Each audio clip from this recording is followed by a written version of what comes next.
Welcome to the Morning Nerdy News. I'm your host, Gray Falcon. If you are watching this for the second time, I am sorry. Unfortunately, my EVGA 3080 is having some decoder issues or something. The screen was cutting in and out during the stream at one point, sometime towards the middle, and all of a sudden my stream got cut off. And it showed that it was still playing through my end, but when I actually went back and checked it, downloaded the video, it only got the first portion of it. So we are going through this and doing it again. So if you've already watched the first half of this, I'm sorry, this is going to be kind of a repeat on that part.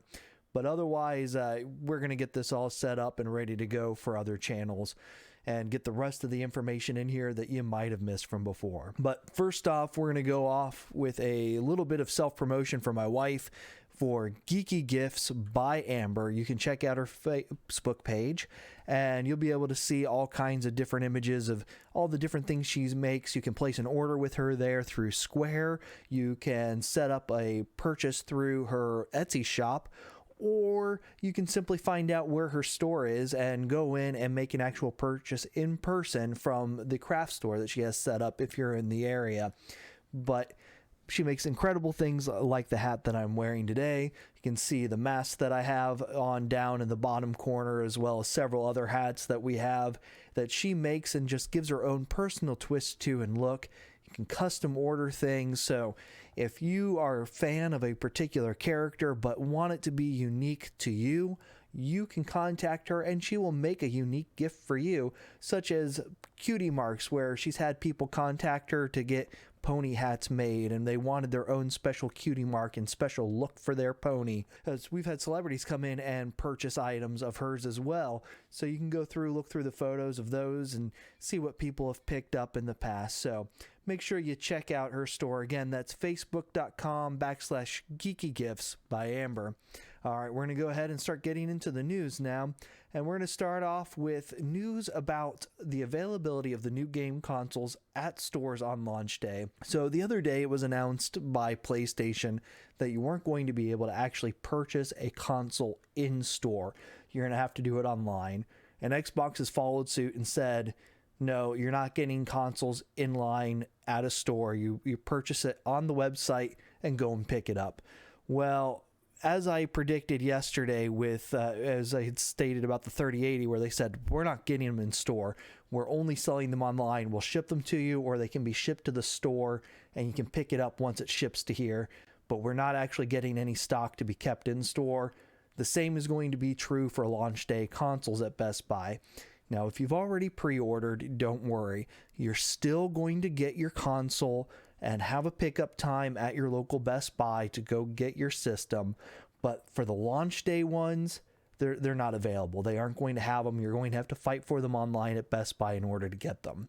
However, if you go to other stores, such as Walmart, we have a report from Walmart over on GameSpot where they are going to have stock available on launch day for the new consoles. You will have to order them online, but it will be available for local store pickup.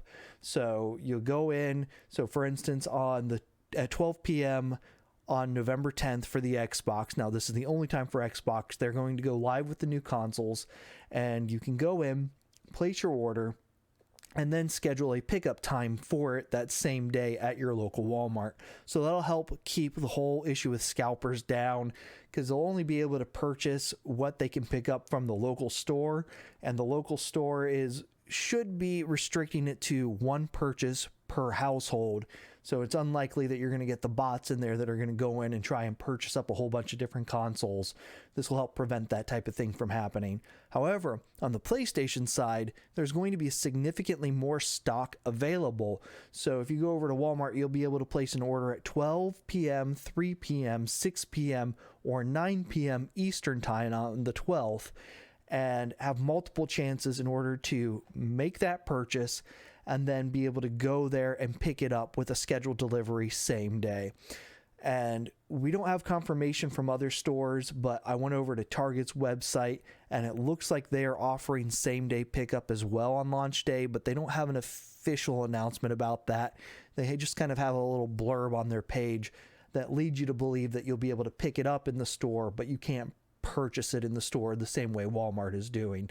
So highly recommend that if you are going to go and try and get one of these, avoid Best Buy on this one, because you're going to end up waiting who knows how long, up to a week possibly, to be able to get your new system, where these other stores are going to make it so you can actually get them live. All right, and then moving on, we have reviews of the new systems that have dropped today, and we're going to go ahead and start with the PlayStation 5 review. And in this one, we're going to go ahead and read the verdict here. I went with IGN for these reviews. Most of the review sites, such as Polygon, GameSpot, and other places, read really close to the same for what they were, but they actually give a numbered score on the review, and I know there are lots of people out there who do enjoy having an actual numbered score rather than just reading through all the information. However, I do recommend you come over here to IGN, watch the videos, read through it, or whatever your preferred gaming site is, and actually get the full detailed information on these rather than just a little blurb about what they're about, because there's a lot of information. So the first thing that we're going to cover with PlayStation 5 is the verdict here, with a launch lineup dominated by games that are also available on PS4 on back of the generation already punctuated with incrementally more powerful hardware revisions like the PS4 Pro. The PS5 doesn't quite land as a knockout punch yet, but it's definitely got the power and speed to be a real contender. Although the jury is still out on the stamina of the tiny 667 gigabyte SSD. However, while the PS5's well-considered UI is blisteringly quick, loading times for the PS5 games make it a pleasure to use. It's the DualSense controller that's proven to be the surprise haymaker I never saw coming. It truly leaves other consoles feeling primitive in comparison. And we scroll down here and we get the actual review of an 8 overall, and of course giving a quick little blurb about what was already in the verdict on this, and that'll be true of the other ones, where it basically gives just quick little blurbs that are smaller recaps of the verdict, so I won't be reading through those again. We have a ton of news on the PlayStation 5 for a giant info dump today, so I'm not going to go too deep into this, but overall, console sounds like it's running great, works great, and the SSD is the biggest concern on this particular one, but this is not the only console that has SSD concerns. The other one for the Xbox Series S also has a super tiny available drive, which dropped yesterday, where they actually talk about how it only gets like 364 gigs available on it. And we're going to go ahead and read through the verdict on this one. All in all, the Series S offers plenty of present-day value, considering it only costs $300. It's limited to 1440p resolution and has catastrophically small storage space, but it's tiny and quiet, with snappy load times, and can play games at 120 frames per second if your TV can support it. I'm mostly concerned about the long-term viability. Games are only going to get more demanding going forward. So the Series S isn't something I'd recommend as your main gaming platform, but that doesn't mean it doesn't have its place. The Series S is an excellent second console, like if you want something for a kid who plays on a small screen, or for example, you have a PS5 and want to occasionally dip into the smorgasbord that is Xbox Game Pass. As long as you're clear on what the Series S strengths and limitations are, its unique budget-friendly way to take your first steps into the new console generation. So overall, decently written. It's, you know, it's got some information in there that makes you think, oh, is this the right thing for me? Should I be getting this? And he gives it a 7 overall.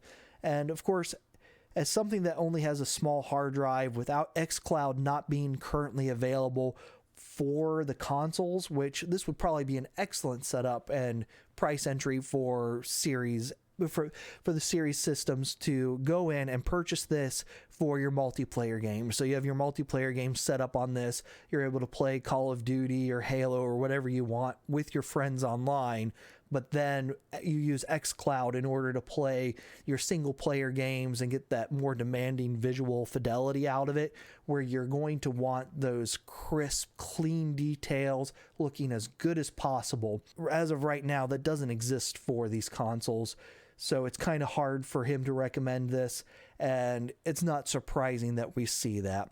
However, moving over to the Xbox Series X, the verdict says on this one, we can only assume that the Xbox Series X will wow us with new and spectacular next-gen games eventually, because there isn't much to judge it on right now. But in the meantime, no matter what current game you throw at it, your loading times will be drastically cut, your frame rates will be smoother, and your resolution will be higher. This bold and minimalistically designed box is quiet, compact for both the power it packs and especially how it compares to the PS5, capable and loaded with convenient features like instantly resuming and cycling between any of your recently played games. Compared directly to the PlayStation 5 specs, it flat out gives you more power for the same price. It's going to be a joy to see what developers actually do with it in the coming years. And overall, it receives the same score as the PlayStation 5 as an 8. Now, in this, they do talk about how this game is, the system is very focused at 4K 60 frames per second for gaming, which is incredible. We know that the PlayStation 5 is capable of that. However, it's got that dynamic setup, and we know that some games may not run at that 60 frames per second. And we're going to have varying results with both of these, especially once ray tracing gets into here.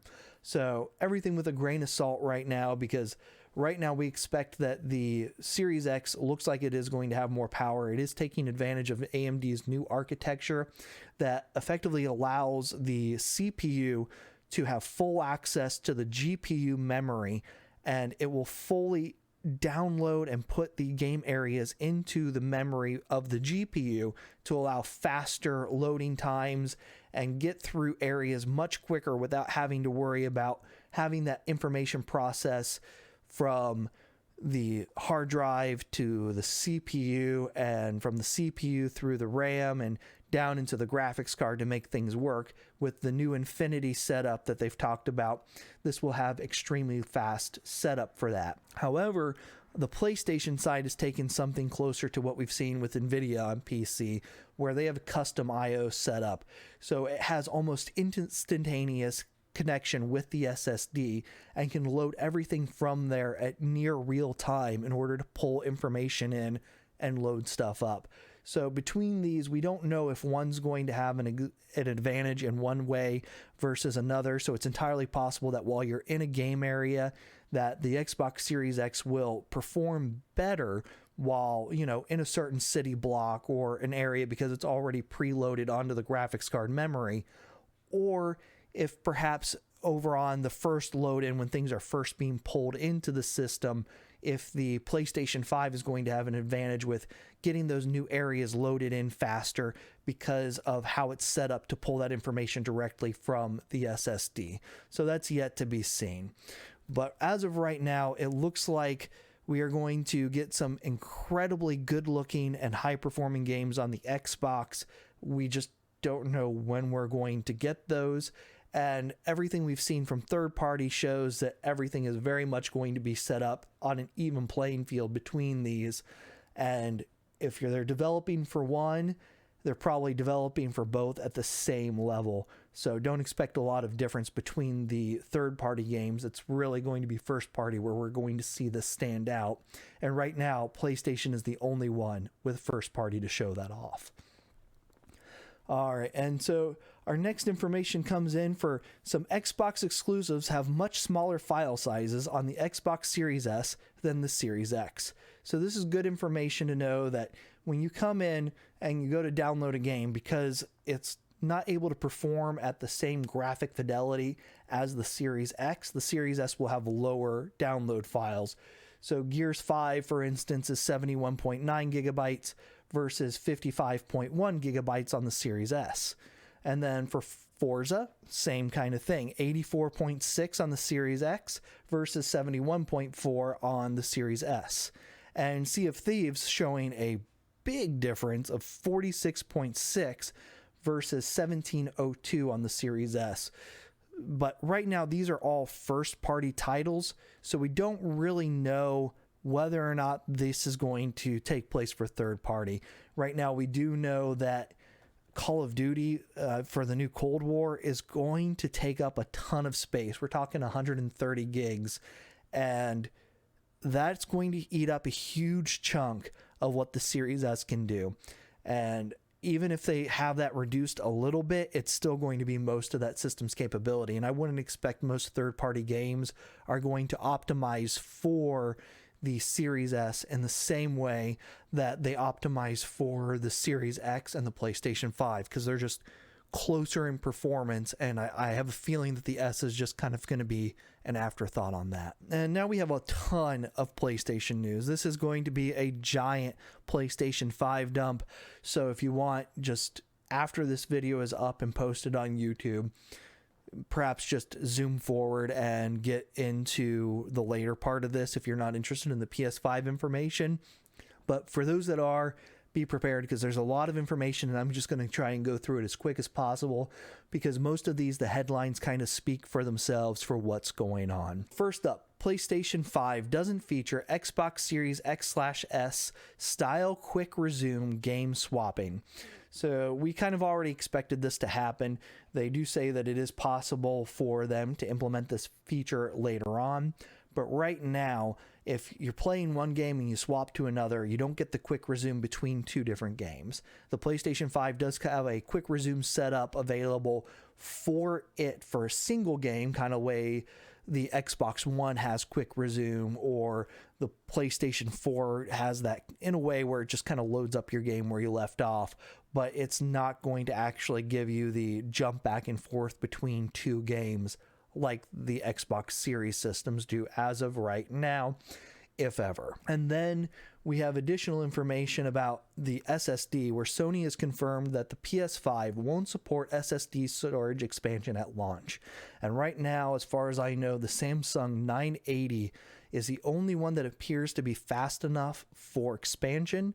We don't know if they're waiting on validation for this or if they're waiting for additional drives to drop, but as of right now, there's no additional storage expansion internally on this for the PlayStation 5, and that could cause some problems, especially given how small the drive is overall for usable storage space. So we'll need to keep an eye on this. Hopefully this comes as an update sooner rather than later, but at $220, it is still going to be a hefty additional investment in order to expand your system for an extra terabyte of space right now. And then other information about the hard drive space is you can't store PS5 games on an external drive. Now, they have shown that you will be able to store PS4 games on an external drive and play them. Now, how those games perform overall is going to be affected whether they're on the local drive versus the external. Now, some of the information states that it's not a huge difference between the two. However, some of the enhanced features may not be available if they're not running directly on the local SSD versus an external one. And some of the PS4 games are not as optimized as we would expect for this. So even though old games may be able to run on here, we are going to see some issues where you come in and it turns out, oh, well, this PS4 game runs on here, but it hasn't been optimized and it's kind of glitchy. It's having more issues on the PS5 than it did on the PS4, simply because it hasn't been set up for the new system, for the new drive speeds. This is something that we do see on PC, where if they don't optimize it properly, certain systems can have more issues with games than other systems. So keep an eye on this, and hopefully we get more optimization as we go through with all of these things. PS5's Accolades systems fosters good behavior. So this is just building upon the whole trying to get PlayStation 5 gamers to behave in a better manner, trying to get rid of griefing, get rid of harassment within their system, and reward players for doing good things. So previously we discussed how PlayStation is going to have where you can record little voice chunks and report people. So people are cussing, harassing, saying inappropriate slurs, or anything like that. You'll be able to get a voice clip of that person and report them to PlayStation 5. So PlayStation on their end could ban someone from playing games online, or temporarily remove access to a specific game online, and trying to correct these negative behaviors. Well, they also want to go the opposite direction with this, where they reward people for doing the right thing. And in this, what they are doing is, it can't be someone who is a friend of yours. So if they're on your friends list, it's not going to happen. You can't reward that acolyte for it. And it can only be done once every 12 hours. So someone basically has to really wow you to use this. And you issue this to someone, and it informs them, hey, you've received this little reward for being a good person, for being helpful, for simply being a positive, good sport gamer. And here you go. Have this little piece that people can see and recognize that you've been rewarded for how you behave. So just an awesome kind of thing there. But this is also one of those things where they are kind of trying to control or dictate how gamers play. And what one person could see as harassment may not be seen as harassment to another person, or taken out of context. Or at the same time, this system could also be abused to, give it to someone who isn't actually deserving, and all of a sudden they're receiving them because, they're a game streamer and people love them. You're not on my friends list, but I happened to be in the game while you were playing, so I'm going to give it to you just because. So we'll see how this works. Let me know what you think about this, and whether you think it's a good idea that PlayStation is actually going through and trying to eliminate a lot of these behaviors that are seen as bad, or if you think they're overstepping their bounds by trying to implement these special report and special accolade systems for people. I'll tell you right now, I am all about the reporting, and as long as the reporting is done properly, it's going to be an incredible experience to see harassment go down. And I do like that they are rewarding people. But if you have a different opinion, let me know. I'd love to hear it. All right. And then moving on to additional PlayStation 5 versus PS4 information. PS5 tells you how long you've played games, including previous PS4 playtimes. This isn't uncommon. This is something that we've definitely seen on Steam for a while. We've seen this available in systems before. So it's really nothing new with this. But it is nice to know that this type of feature is going to be there, and you're going to have your time played information available still. And then next up, we have PlayStation 5 doesn't support folders, but its game library has small yet smart tweaks. And in the PlayStation 4, you can go in and file away your stuff and put it in specific folders to say, these are my RPG games, these are my first-person shooter games, these are the games that I've set up with DLC. This isn't something that I've taken advantage of, but it's definitely a feature that was helpful to people, especially as you get more and more games, to know that I can go and find them really quick within a folder, rather than just having to search by name or search by purchase date kind of thing. But they are saying that they are putting in other tweaks to kind of help you find your games, so it'll pop up what's already loaded on there really quick, and just other little organizational things that are being added in lieu of the actual folders. We're going to move on to other gaming related news, and here we have EA comments on potential price increase for next gen games on PS5 and Xbox Series X. Will EA's PS5 and Xbox Series X games cost $70? It's too soon to say, but EA has commented on the matter. So this happened during an earnings call, and the CFO said they don't know what they're doing yet. And it's entirely possible that they're just going to go with more of a price by what goes into the game. So something like Star Wars Squadrons, which fully fleshed out game, very good to play, but didn't require a whole lot of resources to go in and build. It went out for $40. So you're getting a game that has a smaller campaign with a lot of focus on PvP, and it allows them to put in microtransactions if they want to earn additional money long term with the PvP part. But overall, they're not overcharging for the experience that they're giving. Where later on, we could see something like Dragon Age, where Dragon Age is oftentimes a very large game, has a lot of depth, not a whole lot of microtransaction type of things that can be built into it for people wanting to fully immerse themselves in this game without having to invest extra money. We could see those coming out at 70 or maybe even higher cost for those games. So they're getting their money back for the larger experience that they're putting in there, and we could have everything in between simply based upon what they're building into the game. And I honestly can't argue with this. If you create a good game, but it doesn't have the experience of, you know, a cyberpunk type game, and you release it for $40, awesome. And then you create a cyberpunk or Dragon Age type game where it has all of this and you're going to charge me $70 for that, I'm okay with that, as long as you're getting rid of so many of those microtransactions that drive me up the wall to see constantly.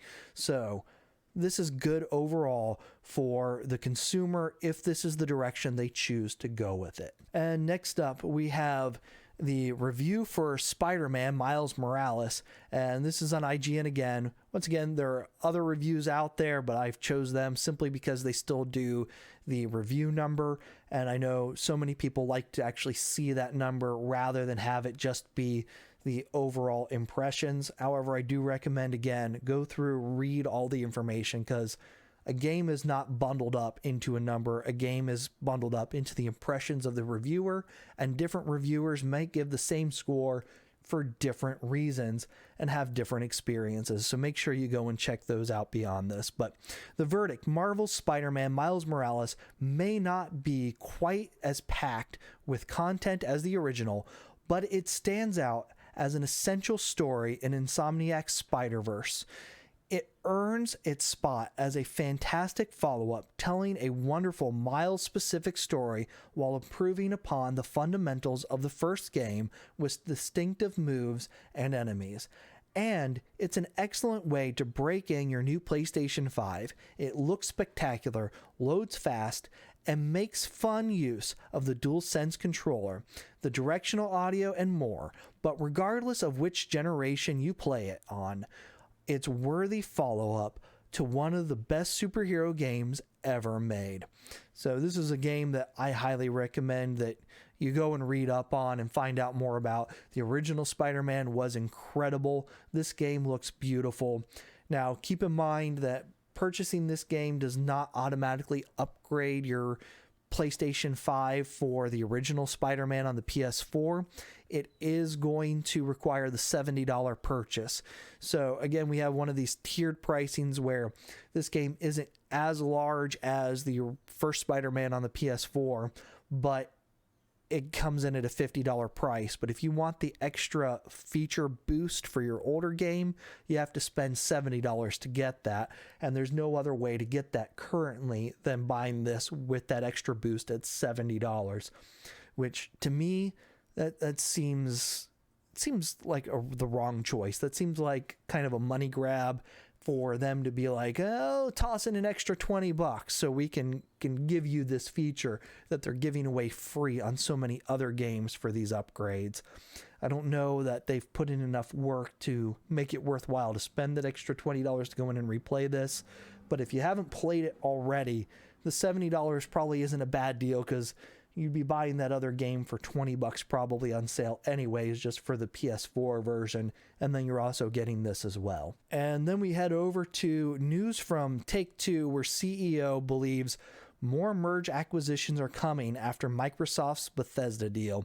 So he's just got this little blurb down here, and obviously he probably has more news and more insider information on this than we could possibly have, but it is very much sounding like Microsoft is in the works for other things, and probably trying to get other acquisitions, and they expect them to go through even if they haven't actually been confirmed yet.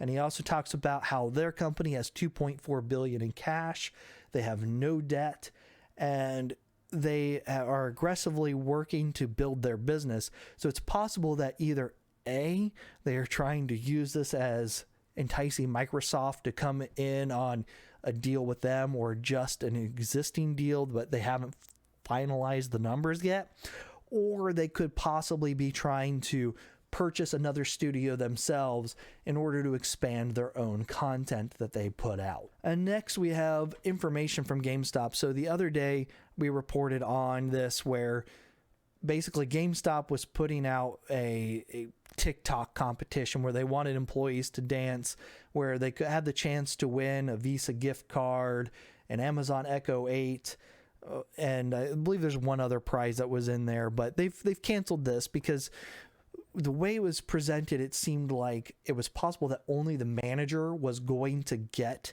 the actual prizes, and all the employees were getting were the extra hours to work. Now, the article didn't specifically say that in the blurb that came from GameStop, but in the article they were making that presumption that the manager was going to take advantage of all the new toys, and the employees were basically just told, here's extra work for you for doing this. And from all the negative press, it appears that they are canceling this contest after being called out on it. And over in some more tech news, we have AMD Radeon RX 6800 XT Asus ROG Strix BIOS unveils temp limits up to 80 degrees Celsius with rage mode and 95 degrees with turbo mode. So these things are being allowed to get quite toasty. And if you're not water cooling one of these and buying one of the special EK blocks for them or something, you're looking at getting a very hot machine, and you're going to have some decent cooling in order to do some of these overclocks. However, I would expect that these are probably going to have some decent overclocking.